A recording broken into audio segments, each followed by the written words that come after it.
Hey Angie, I know you wanted to know what I thought the first time I saw myself on TV. Same way I felt when I heard myself first time on the radio. I was very excited. Of course, I kept picking myself apart, thinking, ooh, I wish I'd have worn something else, or wish I'd have done my hair this way, or I'd have done this or that. But it was a big thrill.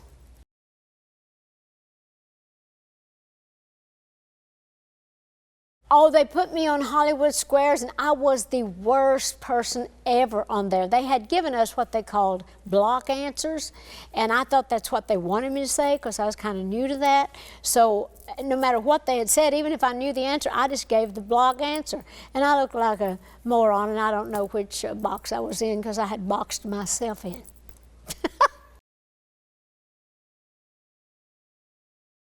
The nicest tour bus probably ever had is the one I have now, although I have enjoyed all the buses I've had.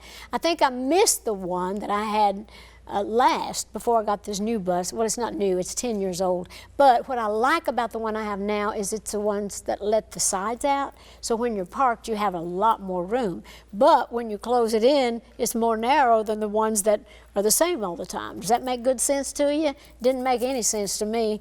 You know, I thought, well, I don't know what I'm going to do next time.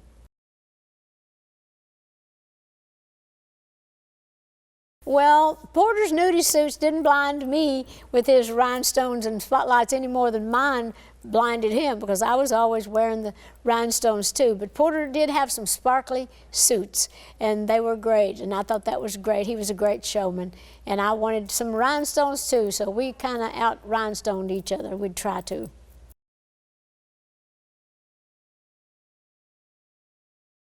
Kesha was great singing Old Flames Can't Hold a Candle, and I had had a #1 record with that back in the day with my brother Randy, and we had a duet with it, and I think it was a #1 record for me. And when Kesha recorded it, I found out that her mother had written the song, and she asked if I would sing on it, and I said absolutely. So when I went to the studio to sing it, her mother was there, and it was just a big thrill for her mother and for me and for Kesha. Well, I love all Halloween candy, and I'm not so sure that the new CDs be right for the kids' album, but there's a lot of kids out there. It could be, yeah, maybe. You know, if somebody wanted to buy up a bunch of them, put them in those baskets, would be great. But I like all the Halloween candy. I guess I always liked that old corn, you know, those little yellow, red tip, you know, the yellow ones. What do they call them? Candy corn, I guess is what they call it. I ate enough of them to kill me, but I like all the junk.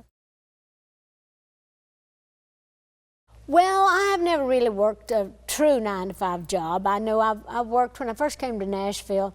To get free food, I would go down to a local restaurant called Cowser's. It became very famous for its good country food. They're not in business anymore, but they used to feed me, and I would go down and clean off the tables, and I would change the salt shakers and the pepper shakers and the ketchup and the mustard, that sort of thing. I worked for a little while for an outdoor sign company, just answering the phones, that sort of thing.